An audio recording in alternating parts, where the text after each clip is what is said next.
इस कार्यक्रम के पुण्यार्चक हैं श्रीमती निशा, श्री राजेश भारेले, रौनक भारेले, रौली भारेले, बड़कुर, अंकुर बड़कुर, रुआंक बड़कुर, नेहरू नगर, भोपाल, मध्य प्रदेश।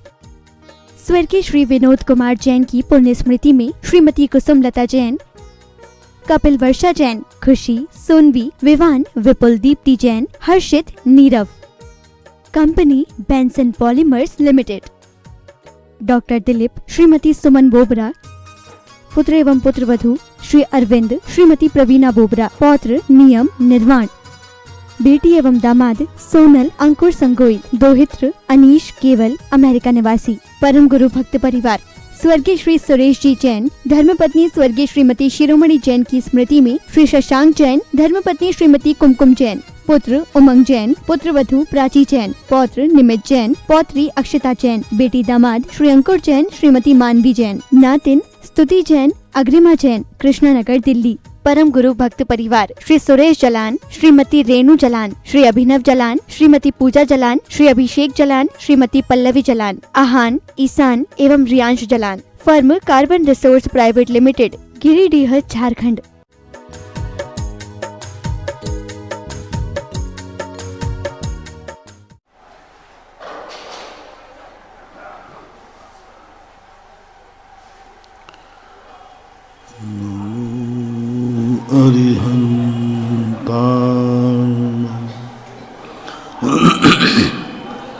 नमो सिद्धार्णं नमो आयर्याणं नमो वज्रायाणं नमो लोये शवशाहूर्णम्।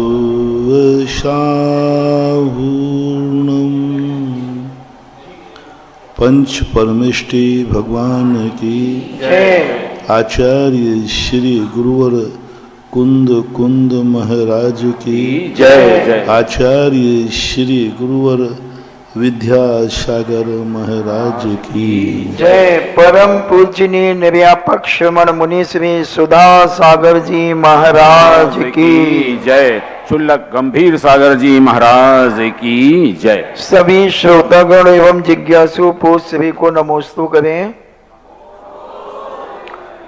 दिनेश कुमार राठौर मध्य प्रदेश से पूछते हैं, नमोस्तु महाराज जी, यशोधर महाराज के ऊपर राजा स्वयं ने सर्प डाला, बाकी घटना तो आपको मालूम है, तो उन्होंने चेलना को आशीर्वाद दिया, वह तो उचित लगता है, मगर स्वयं राजा को आशीर्वाद क्यों दिया? उसने तो उपसर्ग किया था।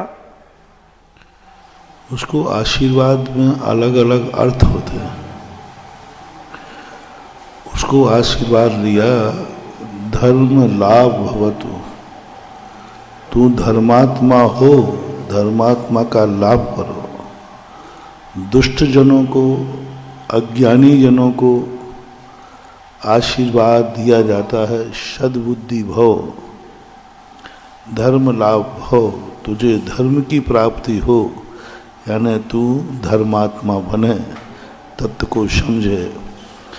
और महारानी चेलना को दिया धर्म वृद्धि रस्तु, सम्यक दृष्टि को धर्म वृद्धि का आशीर्वाद दिया जाता है, मिथ्या दृष्टि को धर्म लाभ का आशीर्वाद दिया जाता है। यदि दुष्ट जनों के कल्याण की भावना साधुजन नहीं करेंगे तो दुष्टों का कल्याण कैसे होगा? दुर्जनों को भी सज्जन बनाने के लिए हमें कुछ ना कुछ तो करना ही पड़ेगा ना। दो प्रकार के सज्जन बनते हैं, एक तो डंडे के बल पर सज्जन बनाया जाता है, तो डंडे के बल पर सज्जन वो ऊपर से तो बन जाता है, अंदर से नहीं बनता। और धर्मशास्त्र कहते हैं हमें अंदर से सज्जन बनाना है, ऊपर से नहीं, तो हृदय परिवर्तन के साथ। दूसरी बात है, यदि उस समय महाराज राजा सैनिक पर क्रोध करते या उसको आशीर्वाद नहीं देते और वो राजा था, और वो नाराज हो जाता तो क्या करता? बोलो, सबको निपटा देता 2 मिनट में। उसको तो क्या राजा है। यदि थोड़े ही शायद जैसे कोई गुंडे तत्व हो, उनसे ज्यादा बहस करने पर, प्रतिकूल करने पर वो मार डालते हैं। वो तो राजा था और उस समय दुष्टता भरी हुई थी। यदि महाराज थोड़े ही उसके प्रतिकूल वातावरण बनाते, वो तुरंत बंदी बना के जेल में डाल देता, मार डालता। इसलिए दुष्ट जनों को दुष्टता से ही समझाया जाए, ये बहुत कठिन है। और दुष्टों को अपन दुष्टता से समझाएंगे तो उस समय तो थोड़े शांत हो जाएंगे, और बाद में जाकर के इतने ज़्यादा विद्रोह करेंगे। ये कैसे हुआ?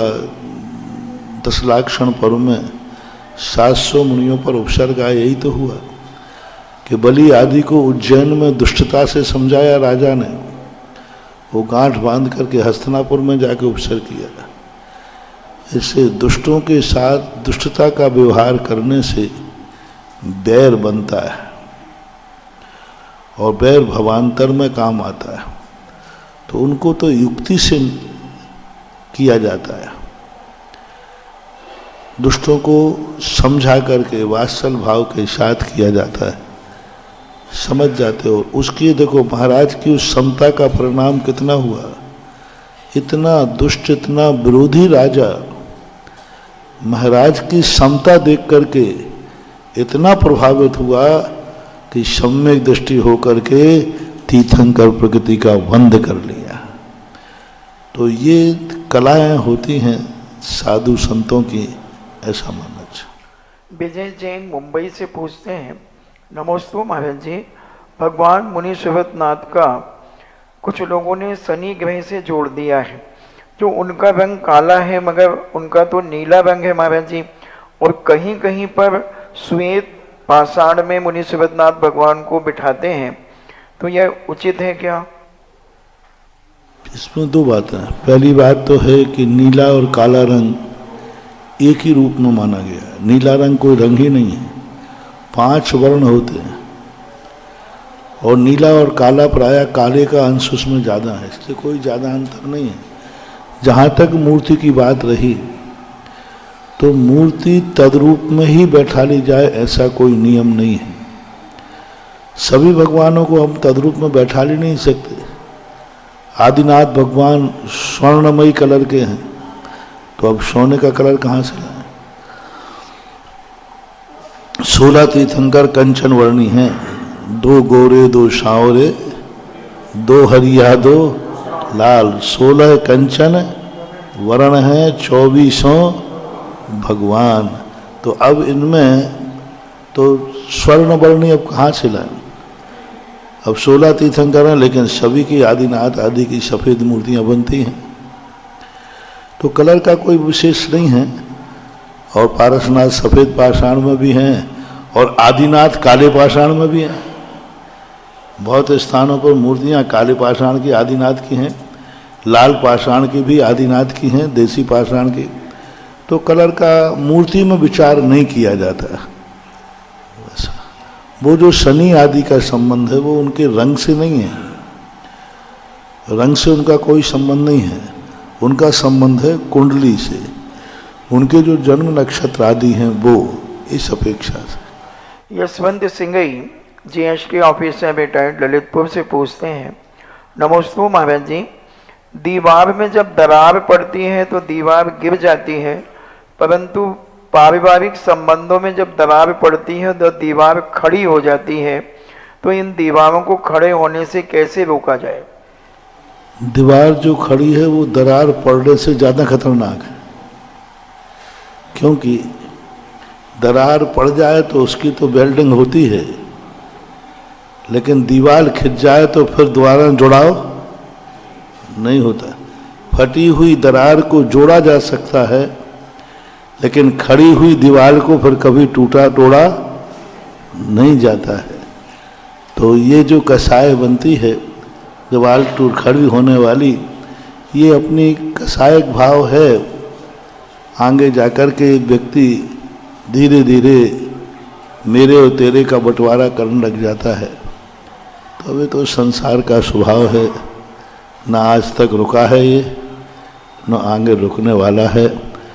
बंटवारे सदा से होते आए, सदा से हो रहे हैं और होते रहेंगे। परिवार बढ़ेगा, बंटवारा होगा, क्योंकि एक साथ रहना भी बस इतना ही अंतर है।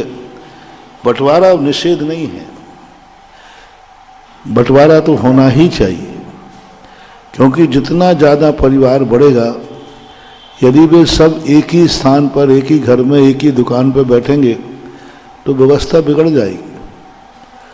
तो बंटवारा तो होना ही चाहिए, बस बंटवारे के साथ प्रेम का बंटवारा नहीं होना चाहिए। अलग अलग पिताओं की कुशलता हो रही, सारी गलती पिताओं की होती है।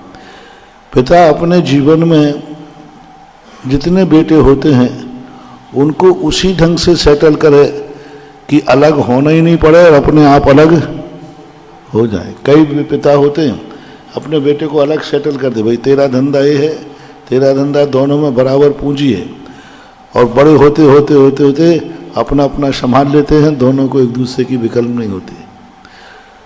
दूसरी बात, पिता को खुद अपने सामने सारा बंटवारा कर देना चाहिए।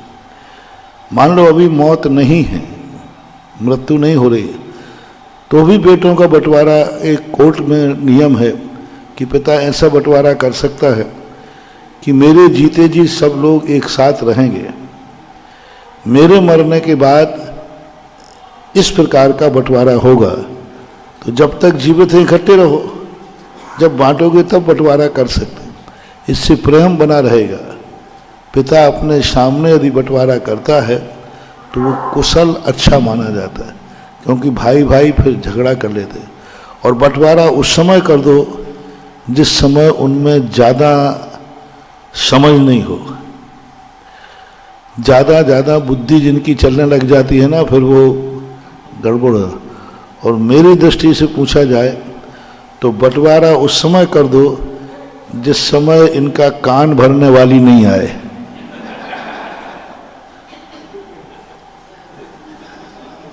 समझ गए ना, मामला गड़बड़। जब तक वो कुंवारे हैं ना, अब बच्चे तो विवाह होने लायक, तो अब नए बच्चा होने की तो उम्मीद तो खत्म हो ही जाती है, हो ही जाती। फिर तो क्या होगा, मान लो एक बड़ा बच्चा कितना बड़ा होगा, विवाह का 25 साल लगभग हो जाते ना, तो पिताजी की उम्र कितनी मान लो उस समय, 50 साल 45 साल। अब आगे बच्चा होने की संभावना तो अब जितने बच्चे हो गए हैं, कुंवारे अवस्था में ही सबके बंटवारा कर देना चाहिए। उसी बंटवारे को लेकर के फिर बाद में जो स्त्रियां आए उनको कहना साहब सब पहले से बटा हुआ है, यहाँ एक दूसरे के कान भरने की जरूरत नहीं।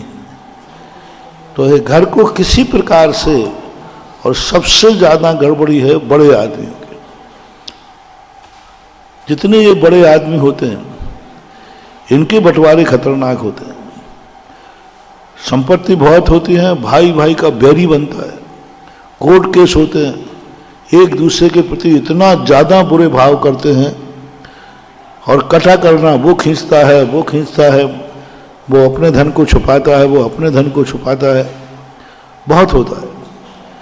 इसलिए बड़े आदमियों को सबसे ज़्यादा पाप लगता है पारिवारिक अभिशाप, क्योंकि उन्होंने जो धन कमाया उस धन से परिवार का, कुल का नाश हुआ। उनके धन के कारण, यदि बाप के बहुत अच्छा मोटिवेशन है, महानुभाव सारी दुनिया सुने, बाप की कमाई हुई संपत्ति पर यदि बेटों के अंदर राग द्वेष हुआ, कसाई हुई, तो सबका दोषी पिता माना जाएगा। या तो बेटों को तुम्हें मालूम है कि बेटे कभी एक नहीं रह सकते हैं, अपनी सारी संपत्ति उनके लिए छोड़ के मत जाओ, जो कुछ करना है अपने जीते जी सब निपटा करके जाओ। और यदि तुम्हारी संपत्ति को लेकर बेटे लड़ते हैं तो सारा दोष पिता को जाएगा। इसलिए कुशल पिता को संतान का अभिशाप नहीं लेना चाहिए। तुम्हारे धन के कारण भाई भाइयों में राग द्वेष न बटने, इसलिए अपने रहते हुए अपने जीते जी सब का बंटवारा कर दीजिए। देखो ऋषभ देव तीर्थंकर थे, बैराग हुआ था चले जाते अपने आप दीक्षा लेकर के, नहीं, सारे भाइयों का पूरे राज्य का बंटवारा करके गए, एक एक पाई का अपने हाथ से। वो जानते थे कि बाद में ये लड़ सकते हैं, भिड़ सकते हैं, और मैं तीर्थंकर हूं, मेरे कुल में ऐसा होगा ठीक नहीं, सब बंटवारा करके गए। अच्छे राजाओं के, अच्छे परिवारों के यही आज से जो भी वे प्रवचन जिज्ञासा समाधान सुन रहे हैं, पिताओं से मेरा कहना है, आप मरने के पहले तुरंत अपनी वसीयत का निपटारा करिए, वसीयत लिखिए। ज़्यादा आपको डाउट है तो नीचे नोट लगा दीजिए, सारी वसीयत मेरे जीते जी मेरे अधिकार में रहेगी, मैं जो चाहे वो कर सकता हूँ, मैं चाहे तो बेच सकता हूँ, मेरे मरने के बाद इस प्रकार का बंटवारा होगा, मेरे जीते जी सब कुछ मेरे हाथ में होगा। ये करना चाहिए और करें, बहुत शांति रहेगी, परिवार में आपको बहुत बहुत दुआएं मिलेंगी। पत्रकार महेंद्र जैन इंदौर से पूछते हैं, नमोस्तु महाराज जी, 64 विधियों में कोष्ठ बुद्धि विधि का उल्लेख आता है, तो महाराज जी इसका क्या प्रभाव होता है? कोष्ठ बुद्धि विधि। एक बात और बंटवारे के संबंध में ध्यान आ गई कि जिनके परिवार की संपत्तियों को लेकर पिता बंटवारा नहीं कर पाता और बेटे लड़ते हैं, तो प्रकृति के अनुसार अगले भव में वह निसंतान होगा, क्योंकि उसने संपत्ति तो दी लेकिन व्यवस्था बना के नहीं गया, उनको लड़ने के लिए छोड़ गया, तो निसंतान होगा। अथवा उसके बेटा हो गए ही नहीं, बेटियां बेटियां होंगी, क्योंकि उसने बेटों के लिए न्याय नहीं किया, बेटों के लिए लड़ने के लिए छोड़ गया, उसकी संपत्ति पर बेटों को बहुत कलह करना पड़ी, भाई भाई दुश्मन बन गए, तो प्रकृति कहती है इसको बेटे के पालने लायक योग्यता नहीं है, तो या तो इसको निसंतान करो या फिर बेटियां बेटियों का जन्म हो, बेटा होगा ही नहीं, क्योंकि तुम बेटों की व्यवस्था करके जानते ही नहीं। ये बहुत बड़ी चीज आज प्रसंग में है कि जिनको ऐसा नहीं कर चाहते हैं तो वे अपना सब कुछ अपने सामने बैठ करके निर्णय करें। कोष्ठ बुद्धि क्या क्या स्वरूप है? कोष्ठ बुद्धि का अर्थ होता है, जैसे आप लोगों के यहाँ कोष्ठक होते थे ना बीज गणित में, कोष्ठक, छोटा कोष्ठक, बड़ा कोष्ठक, शल्पाकार कोष्ठक, तो इनका एक छोटा सा कोष्ठक होता है, लेकिन उसको खोलते हैं तो कितना पेजों में आ जाता है। कोष्ठक लिखा एक लाइन का है, लेकिन उस कोष्ठक को जब हम खोलेंगे तो एक पेज दो पेज भर जाते हैं। ऐसा ही ज्ञान होता है, छोटा सा कोष्ठक होता है और कोष्ठे में निकाल करके फिर बीज।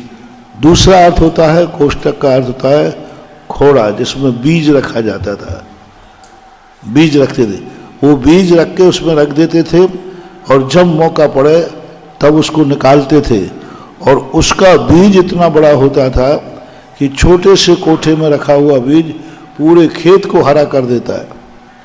ऐसे ही मुनिराजों का छोटा सा ज्ञान, छोटा सा उपदेश सारे जगत के कष्टों को दूर कर देता है, सारे जगत की समस्याओं का समाधान कर देता है। एक वाक्य से सबके समाधान हो जाते हैं, इसको कोष्ठ बुद्धि कहते हैं। आदित्य जैन अशोकनगर से पूछते हैं, नमोस्तु गुरुदेव, भगवान अजितनाथ स्वामी 450 धनुष की काया के थे, मगर श्री सम्मेद शिखर जी में उनके चरण इतने छोटे स्थापित किए हैं, ऐसा क्यों? चरण उतने ही बड़े बनाए जाए ऐसा कोई नियम नहीं है। चरण एक आकृति होती है, चरण तो भगवान के वहाँ पड़ते ही नहीं, क्योंकि वे तो आकाश में से मोक्ष हुए हैं।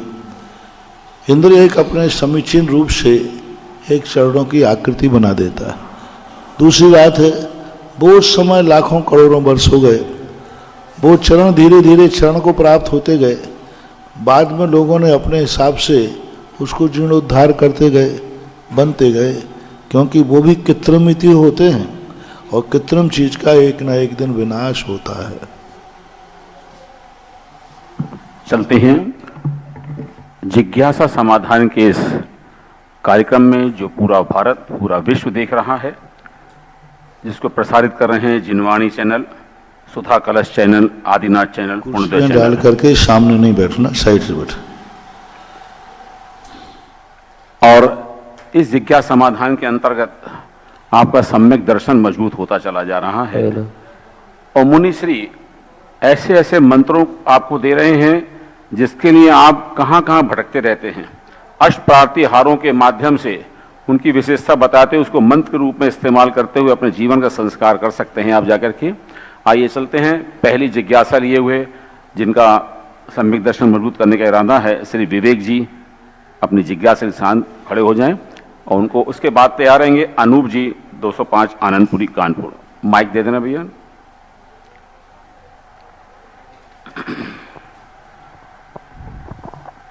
नमोस्तु गुरुवर, नमोस्तु गुरुवर, नमोस्तु गुरुवर। इच्छामी महाराज जी, इच्छामी महाराज जी, इच्छामी महाराज जी। महाराज जी, ये स्थापित है कि इस पर्याय और इस पुद्गल शरीर के बगैर मोक्ष की प्राप्ति संभव नहीं है।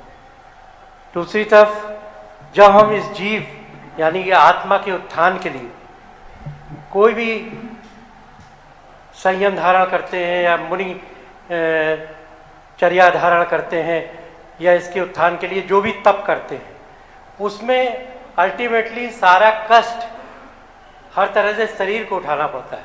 शरीर क्रश होता है, शरीर के ऊपर जो है एक प्रकार का अत्याचार होता है जो पुद्गल द्रव्य है। तो आप क्या ये जीव और अजीव के प्रति बीच में एक द्वंद्व नहीं है? अगर है तो क्यों? बीज में अंकुर आता है, लेकिन हल खेत पे चलता है। खेत में देखा ना, बीज में अंकुर आना है, फलना बीज को है, लेकिन खुदाई किसकी हो रही है? जमीन।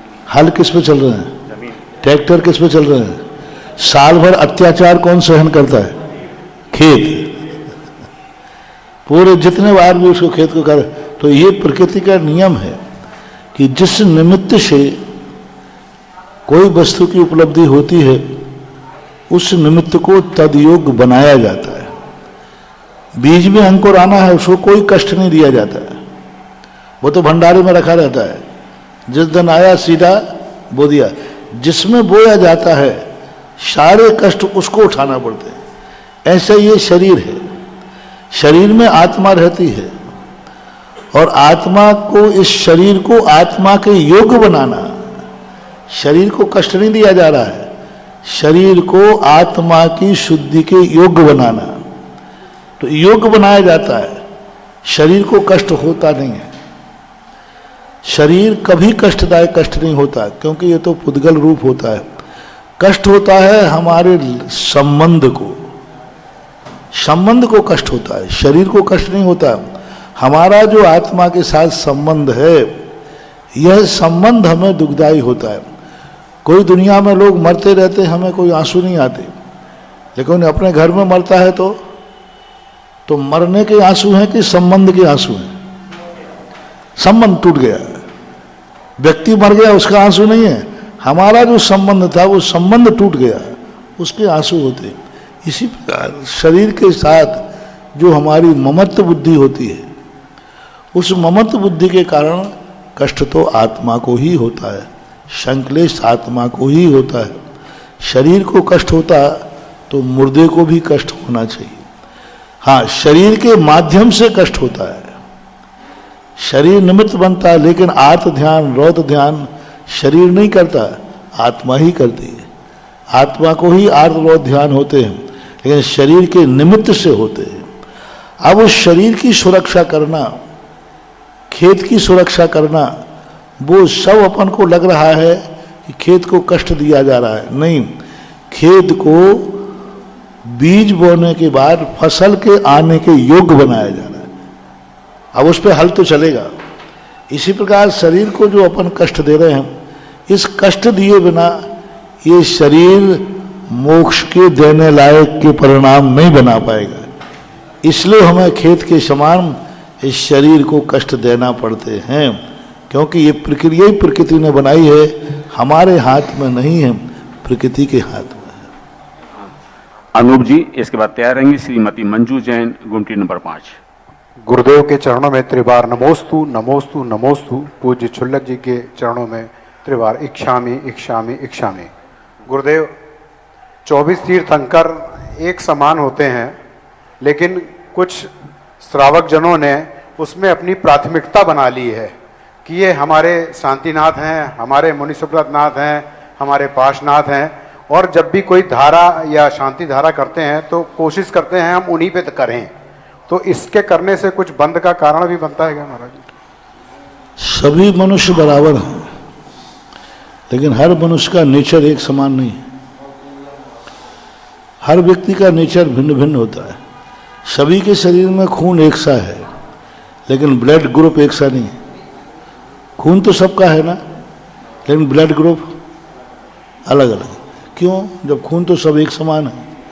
इसी प्रकार तीर्थंकरों की भी प्रकृति, निमित्त प्रकृति, उपादान प्रकृति उनकी सबकी एक समान है, लेकिन निमित्त प्रकृति भिन्न भिन्न है। और निमित्त प्रकृति से हम प्रभावित होते हैं, उपादान प्रकृति से नहीं। उनकी जो निमित्त प्रकृति है, जैसे आप लोग जन्म की कुंडली बनाते हैं, लड़के तो सभी हैं, बच्चियां तो सभी हैं। वो बच्चियां स्त्री है, लड़का पुरुष है, दोनों के संबंध करना चाहिए। लेकिन नहीं, दोनों की कुंडली क्यों मिलाई जाती है? क्योंकि दोनों की कुंडली के नेचर होते हैं। हम नेचर को एक नहीं कर सकते। इसी प्रकार तीर्थंकरों में भी अलग अलग हैं। जब हम आराधना करते हैं तब हमारे लिए भेद नहीं करते, लेकिन जब हमें उनसे कुछ चाहिए पड़ता है, जब हमें उनकी शक्ति का कुछ उपयोग करना है, तो फिर इस प्रकार का भेद पाया जाता है। शास्त्रों में भी ज्योतिष के अनुसार इनको बंटवारा किया गया है। दूसरी बात, मूर्तियों में भेद होता है। सभी मूर्तियां एक समान नहीं होती।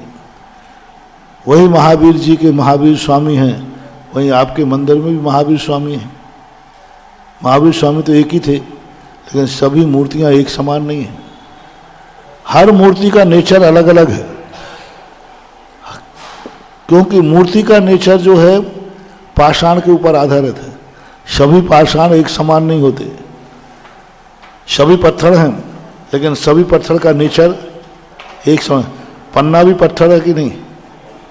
हीरा भी, दोनों पत्थर हैं, लेकिन दोनों का नेचर अलग अलग अलग है। पत्थर दोनों हैं, सैंडस्टोन भी है, मार्बल भी है। मार्बल में कौन है कि वो दही, दूध को दही जमा देता है, सैंडस्टोन में डाल दो तो वो फट जाएगा।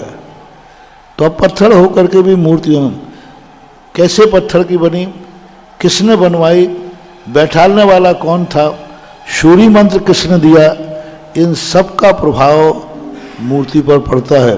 मूर्ति कहाँ बैठी हुई है, उस स्थान का प्रभाव पड़ता है। तो हम इसको नकार नहीं सकते कि भेद नहीं है, लेकिन अति में नहीं बढ़ना चाहिए। ऐसा नहीं हो कि तुम्हारे लिए शांतिनाथ अच्छे लगते हैं, हम तो कुंथनाथ को हम नमोस्तु भी नहीं करना, नहीं देखना, हमारे तो शांतिनाथ है। हाँ, इतना ज़्यादा नहीं करना चाहिए। इतना ज़्यादा करते हैं तो उनका सम्यक दर्शन दोष को प्राप्त हो जाएगा। तात्कालिक कार्य करने के लिए हमें थोड़ा बहुत भेद करना पड़ते हैं, तो वह भेद तो क्षम्य है, क्योंकि क्षयोपशम सम्यक दृष्टि का ये लक्षण है। 24 तीर्थंकरों से बाहर तो नहीं जाएगा, लेकिन उन्हीं में भेद करेगा, चल मल अगाड़ दोष लगाएगा। तो इसलिए अति नहीं करना, सामान्य रूप से थोड़े बहुत भेद होते हैं, तो वो तो शास्त्रों में भी किए गए हैं। श्रीमती मंजू जैन, इसके बाद तैयार रहेंगे संगीता जैन, कानपुर। मेरे गुरुवर को मेरे और मेरी परिवार की तरफ से त्रिवार नमोस्तु नमोस्तु नमोस्तु। छुल्लक जी को इच्छामि इच्छामि इच्छामि।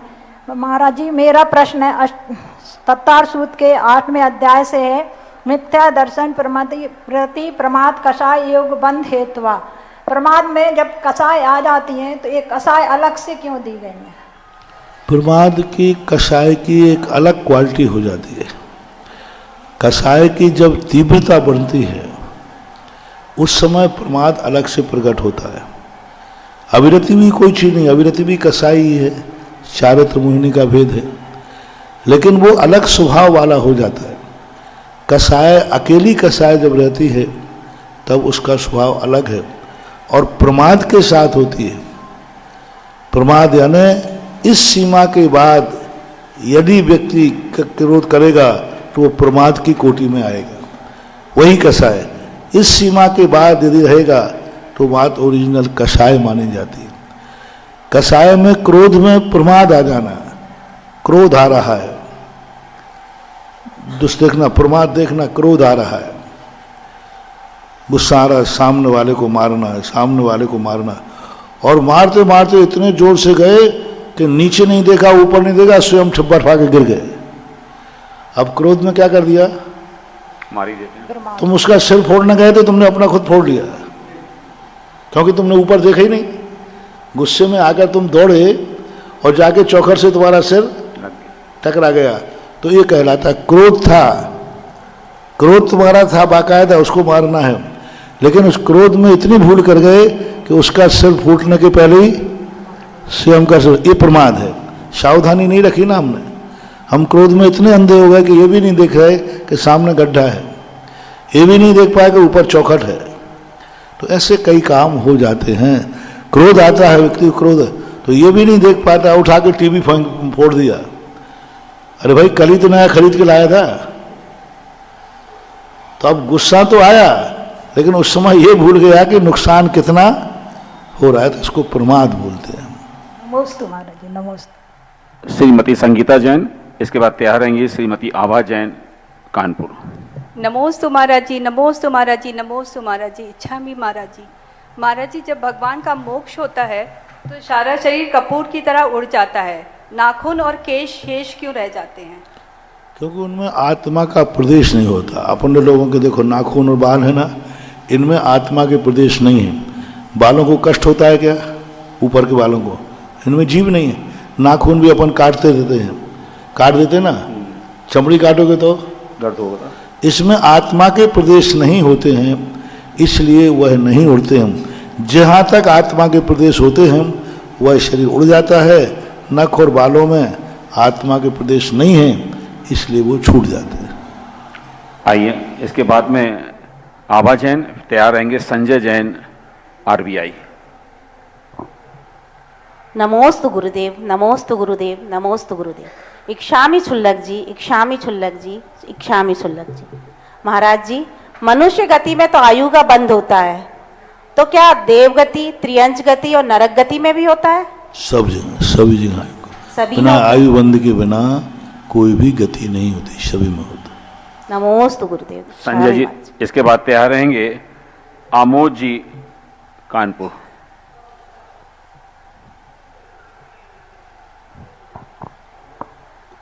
नमोस्तु महाराज जी, नमोस्तु महाराज जी, नमोस्तु महाराज जी। इक्षामि छुल्लक जी, इक्षामि छुल्लक जी, इक्षामि छुल्लक जी। महाराज जी, मेरी जिज्ञासा है कि ये कहा जाता है कि जो कुछ भी अब घटित होता है वो सर्व पूर्व कर्मों के फल से होता है, तो फिर उसके बाद अगर हम कुछ पुरुषार्थ करते हैं तो उसका वो फल नहीं आता है, पूर्व के जो संचित कर्म है उसका वो फल आता है। तो पुरुषार्थ और कर्म में क्या भेद है और क्या उसका प्रभाव अलग अलग पड़ता है? कल भी ये प्रश्न आया था। कर्म के अनुसार फल मिलता है बराबर है, लेकिन कर्म के फल को हम बदल सकते हैं, हम उसको आगे पीछे कर सकते हैं। कोई पत्थर यदि सामने से आ रहा है और हम थोड़े झुक जाएंगे, तो पत्थर फेंकते समय तो उसने निशाना बनाया था 6 फीट का, और जैसे पत्थर से यहाँ तक आने में टाइम लगेगा कि नहीं लगेगा, उतने में अपन ने यूँ कर लिया तो पत्थर तो 6 फुट के एंगल से निकल जाएगा। तो किस्मत में तो पत्थर निकला लिखा था, लेकिन सावधानी रखने से पत्थर बच गया। किस्मत तो पत्थर फेंकेगी, तुम कहोगे पत्थर नहीं आएगा, वो तो आएगा, वो तो फेंकेगा, लेकिन उस समय हम वर्तमान में सावधान हैं तो पत्थर आएगा भी, लेकिन हम थोड़े झुक जाएंगे या बच जाएंगे तो हम बचा सकते हैं। यही कर्मों का है। कर्म उदय में तो आएगा, लेकिन यदि वर्तमान में हम सावधान हैं तो कर्म बिना फल दिए भी खिल जाता है, बिना फल दिए खिल जाता है, पर रूप संक्रमण हो जाता है। उत्कर्षण अपकर्षण जितने कर्म अपन लोग करते हैं, पूज्यवर शिवकोटि महाराज ने भगवती आराधना में लिखा कि व्यक्ति ने इतना कर्म बांधा है, इतना कर्म बांधा है, जैसे आम के वृक्ष में मोर कितना आता है, यदि पूरे फल जाए तो, यदि पूरे फल लग जाए तो पेड़ ही फट जाएगा, टूट जाएगा। तो कितने फल लग पाते, पहले तो मोर ही इतना झड़ जाता है, गद्दी बन जाती नीचे, फिर कैरी बनती है, कैरी हवा में टूट जाती है, डाल पे कितने पक पाते हैं, बस यही है। तो अब ये जो कर्म हमने पूर्व में बांधे थे, वर्तमान में हवा चल गई, हवा चल गई तो वो सारे कर्म झड़ जाते हैं। हवा कौन सी चल गई, जैसे अभी तुमने कर्म बांधे थे, खूब बांधे थे, अब उसी समय कानपुर में महाराज आ गए, पंचकर्णा का, अब ये पंचकर्णा कर्मों को झराने की हवा है। अब उस कर्म फल तो सब बन गए, लेकिन बीच में इतनी तेज हवा आई कि वो छोटी छोटी कैरियां क्या हो गई, बिना पके बिना ही टूट गई। ऐसे ही जब धर्म का निमित्त बना, मंदिर गए तुम अभिषेक के समय, अब उस समय कर्म बहुत तेज से बना था, लेकिन तुम्हारा मंदिर में भगवान की किया, वो अभिषेक का तूफान आ गया, उसमें कर्म झड़ गए, बहुत सारे कर्म बिना फल दिए झड़ गए। पंचकर्णक वगैरह आया, इसमें तुम लोग भाव विशुद्ध कर लिए, पंचकर्णक में आप बैठ गए, आपने पूजा कर ली, उस समय आपका कर्म झड़ गया। कर्म तो आया था, वो तो आएगा, लेकिन वो पक नहीं पाएगा, उसके पहले ही वो निर्जरा को प्राप्त हो जाता है। साधु का प्रवचन सुना तुमने, बहुत गुस्सा आना था तुम्हें, दूसरे से तुम्हारा बैर भाव था, चाहे कुछ भी हो जाए मैं उसको तो निपटा के रहूंगा, ऐसा बैर बन गया मान लीजिए। अब उसी समय किसी महाराज का प्रवचन हुआ जोरदार, और तुमने कहा नहीं महाराज सही कह रहे हैं, मैं व्यर्थ में बैर भाव कर रहा हूँ, आज मैं बैर भाव, और तुम उसको जय जिनेंद्र करने पहुंच गए। अब क्या हो गया, कसाई क्या बांधी थी, हम किसी प्रकार माफ नहीं करेंगे, लेकिन गुरु के उपदेश से क्या हो गया, बदल गया, चेंज, परिणामों में निर्मलता आ गई, और निर्मलता आती बैर भाव छूट गया। तो अब बंधे हुए कर्म ने, उस समय तो तुमने बांध लिया था जिस समय झगड़ा हुआ था, इसने मेरे साथ जो किया है मैं भी इसको छोड़ूंगा नहीं। आ सकता है कि नहीं, आ सकता, लेकिन उस समय फिर गुरु महाराज का निमित्त मिला, उस समय तुम्हारे पर ओहो क्या करना, हो गया कसाय, हो गई छोड़ो। अब ये क्या किया वर्तमान ने, यदि ये वर्तमान नहीं होता तो वो जो बंधा था फिर वो ही होके रहता, फिर उसमें कोई सुधार नहीं। तो ये गुरुओं के प्रवचनों से, मंत्रों से, स्वाध्याय से हम अतीत के कर्मों को बिना फल दिए भी खिरा देते हैं, इसलिए पुरुषार्थ तो जारी रखना ही चाहिए। भाग्य भरोसे अभी हमने चतुर्मास में इस पे 8-10 दिन प्रवचन दिया। कभी भी किसी कार्य प्रारंभ करते समय भाग्य को बीच में नहीं लाना, भगवान को बीच में नहीं लाना। जो भगवान ने देखा है वो होगा, जो किस्मत में लिखा है वो होगा, नहीं, शुरुआत में क्या लाना, जो मैं करूंगा वो होगा, शुरुआत में जाना चाहिए। हाँ, जब पूरा पुरुषार्थ कर लिया अब सफल नहीं हुए तो कहना किस्मत में ऐसे ही लिखा था। निशि जी तैयार रहें, इसके बाद रहेंगे श्रीमती सविता जैन, तैयार रहेंगी, माइक दे दीजिए।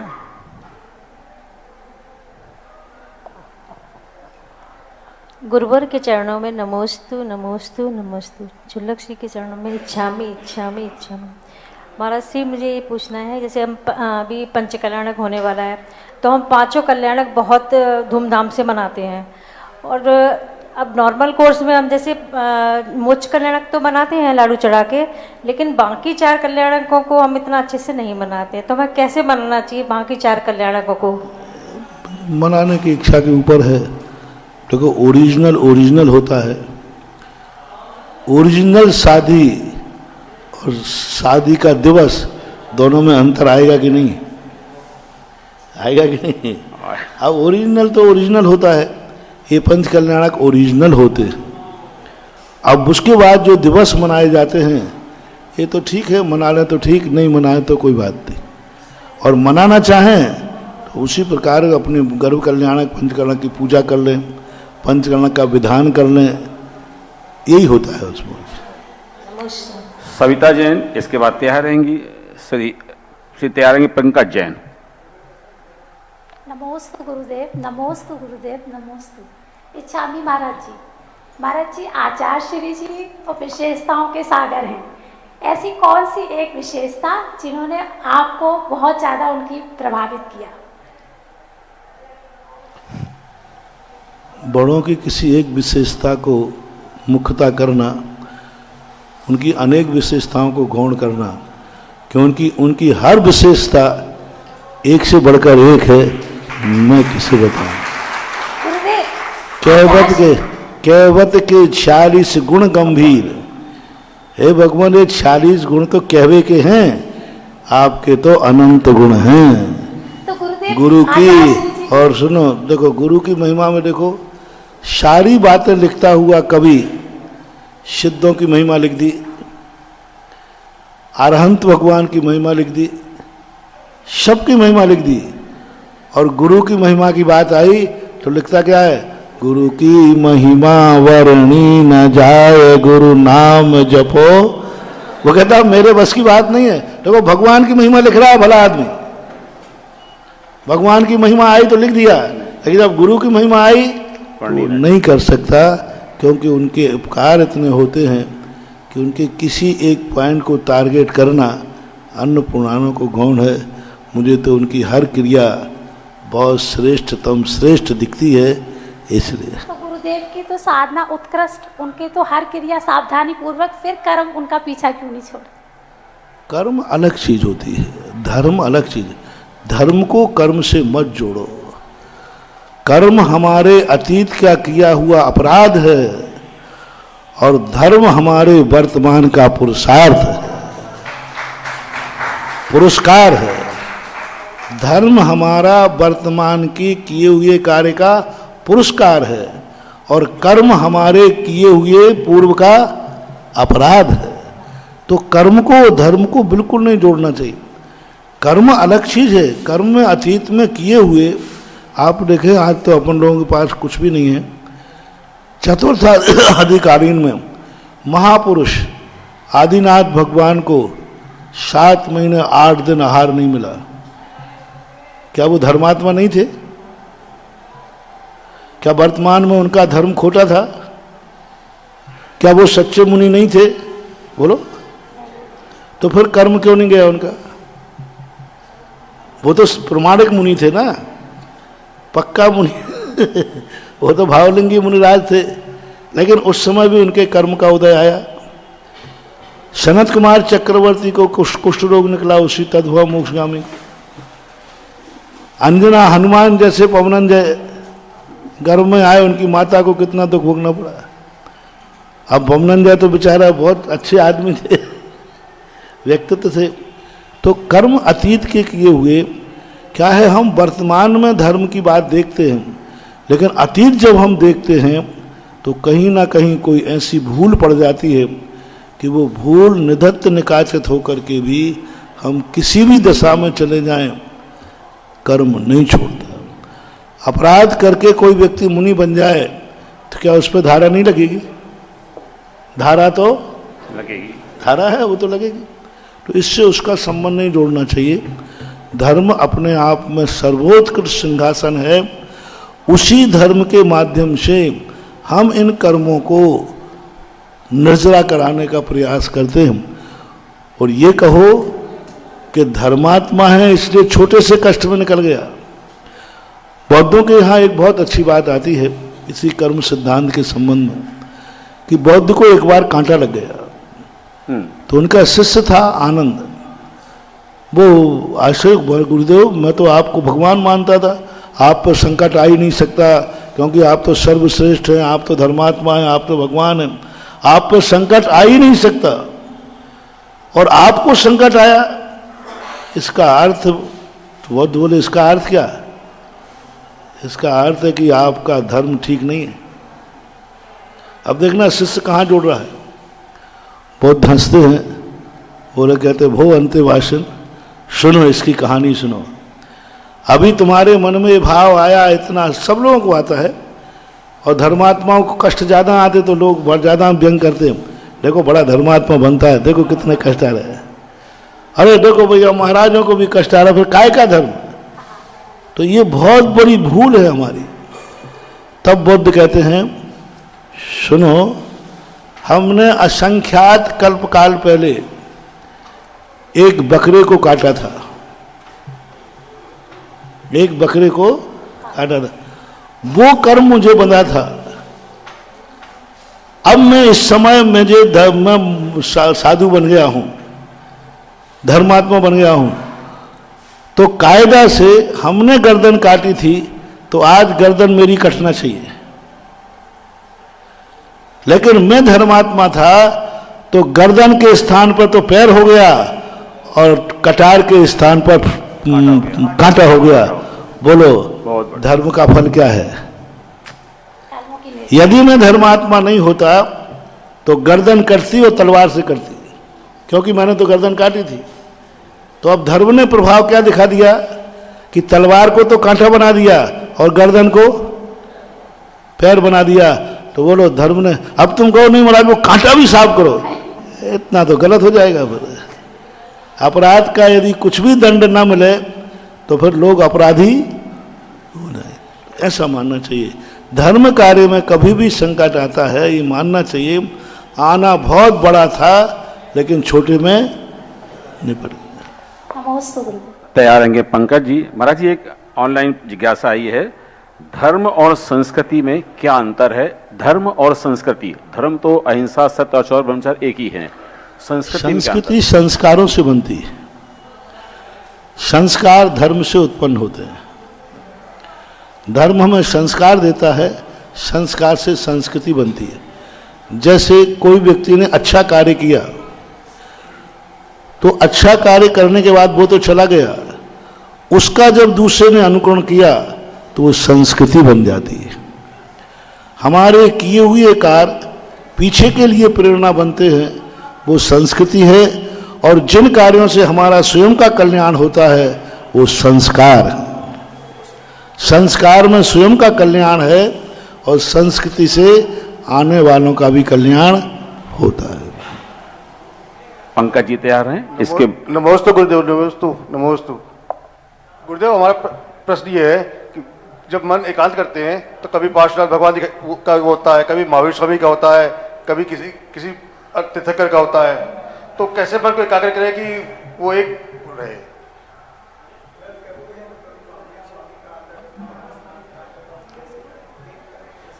जैसे आपने कहा भी कि वो हर राशि का अपना एक वो होता है, तो किसको कैसे पता लगेगा कि कौन सा राशि का किसको?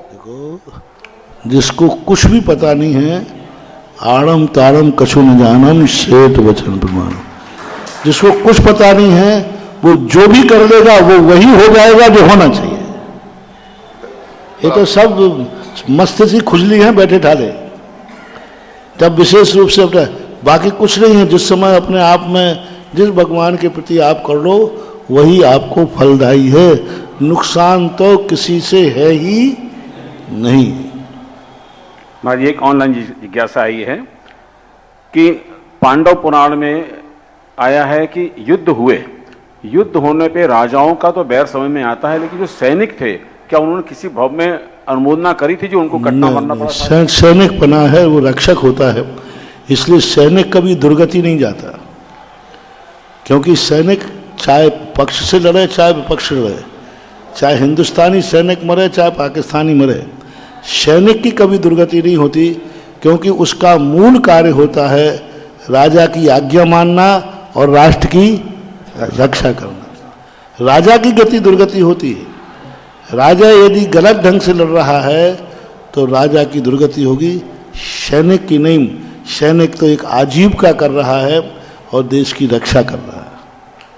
अमित जैन बंटी पूछते हैं कानपुर से महाराज जी कि बिहार वगैरह में व्यवस्था करने पर लोगों को रोकना पड़ता है, भाई पैर मत छुओ, या कुछ ऐसी व्यवस्था बनानी पड़ती है, कुछ लोग नाराज हो जाते हैं हर संबंध में। नाराज जब होते हैं, जब स्वयं का व्यक्ति आए तो छूले न दे, दूसरे का आए अरे नहीं हटो हटो हटो, वहां झगड़ा होता है। और कई लोग पट्टा क्या करते हैं, स्वयं तो भीड़ में घुस के पैर छुएंगे अब स्वयं छूने, नहीं नहीं दूर रहो महाराज से, दूर रहो। अरे तुम भी दूर क्यों नहीं रहा? तो ये पक्षपात होता है। स्वयं तो छू लेगा, फिर दूसरों को मना करेगा छुओ मत। अपना कोई आ गया तो छुला देगा, दूसरे को मना करेगा। निष्पक्ष होकर के यदि करेंगे तो कोई बुरा नहीं मानता है, और कोई बुरा मानता भी है तो उससे कोई दूसरा व्यक्ति समझाता भाई व्यवस्था कर रहे हैं। व्यवस्था में पक्षपात नहीं होना चाहिए, तो व्यवस्था सब स्वीकार कर लेते हैं। संजय जी कानपुर प्रश्न करेंगे। संजय, हाँ संजय, आप ही संजय। हाँ, इसके बाद तैयार रहेंगे शशांक जी। शशांक जी अपना प्रश्न रखेंगे। नमोस्तु गुरुदेव, नमोस्तु गुरुदेव, नमोस्तु गुरुदेव। इच्छामि महाराज जी, इच्छामि महाराज जी, इच्छामि महाराज जी। महाराज जी प्रश्न मेरा नहीं है। आज श्रीमती निर्मला देवी जी के फैक्ट्री में आहार चर्या हुई थी, तो उन्होंने मुझसे कहा था कि ये मेरा प्रश्न जो है आप महाराज के सामने अवश्य रखना।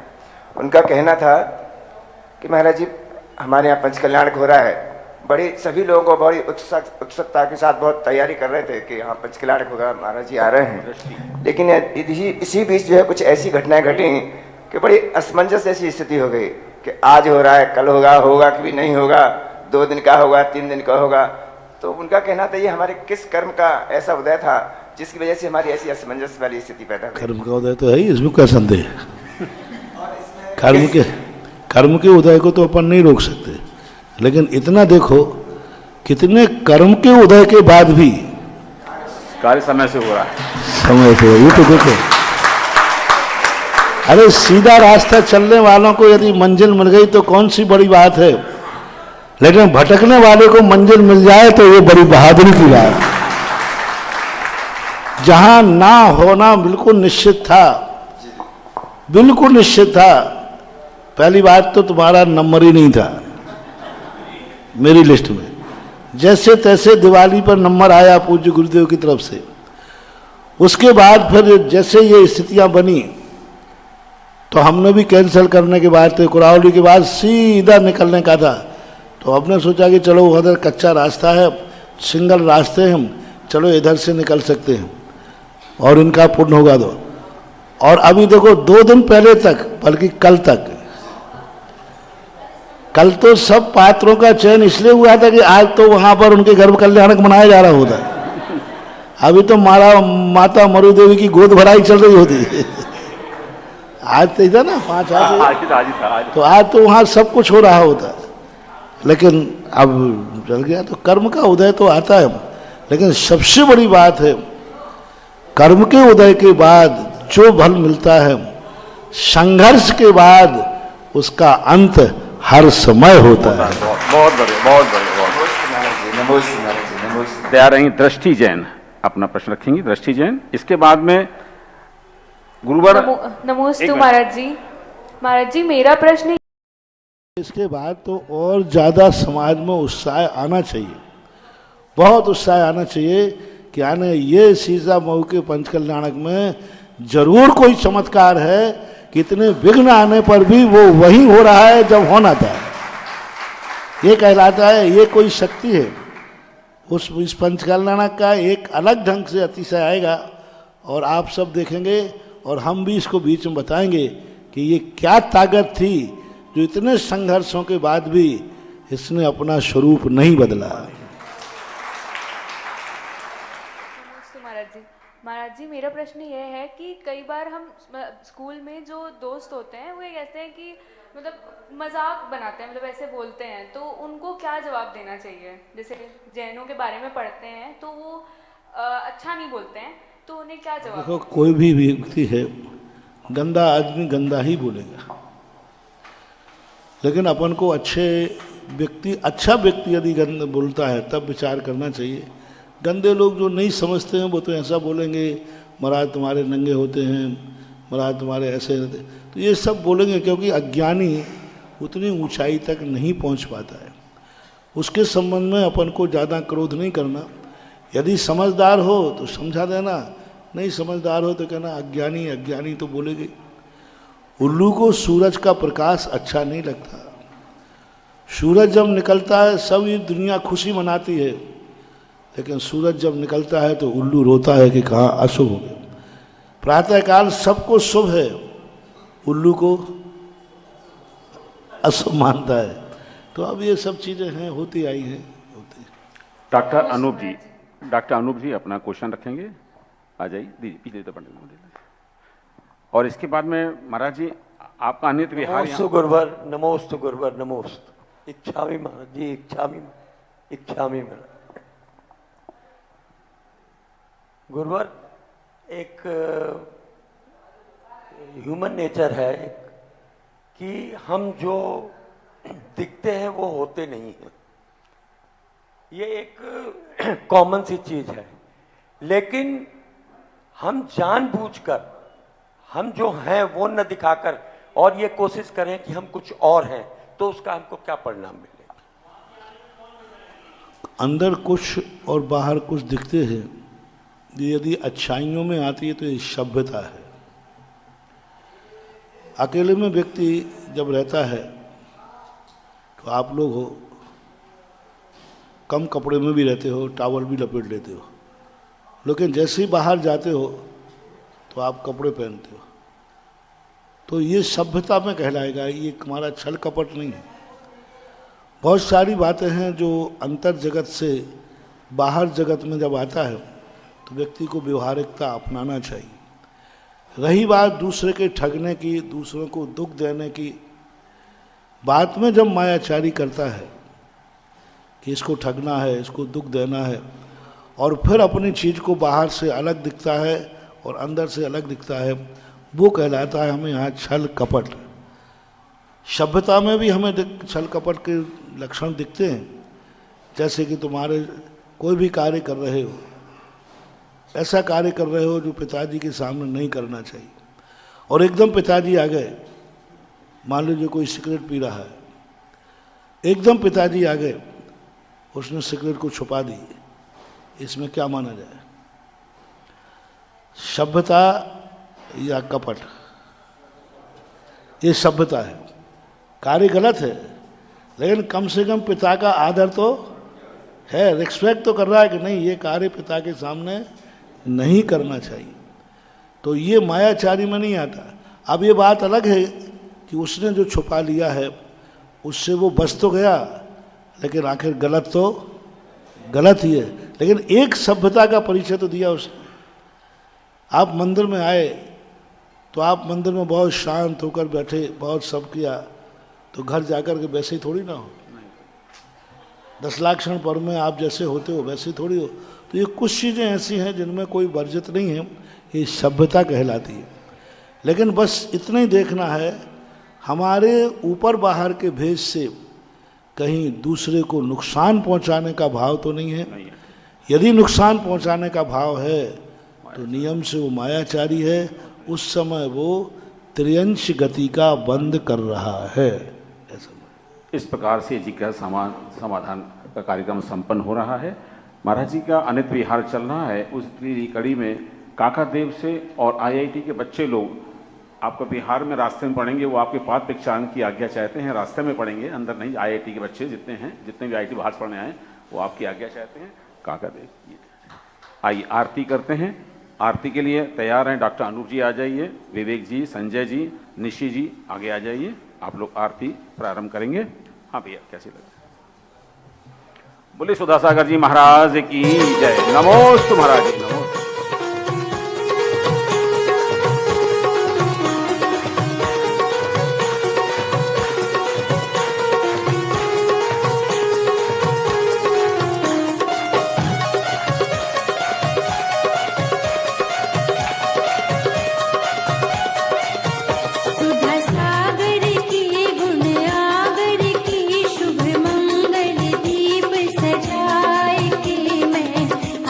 उतार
इस कार्यक्रम के पुण्यार्चक थे श्रीमती निशा, श्री राजेश भारेले, रौनक भारेले, रौली भारेले, बड़कुर, अंकुर बड़कुर, रुआंक बड़कुर, नेहरू नगर, भोपाल, मध्य प्रदेश।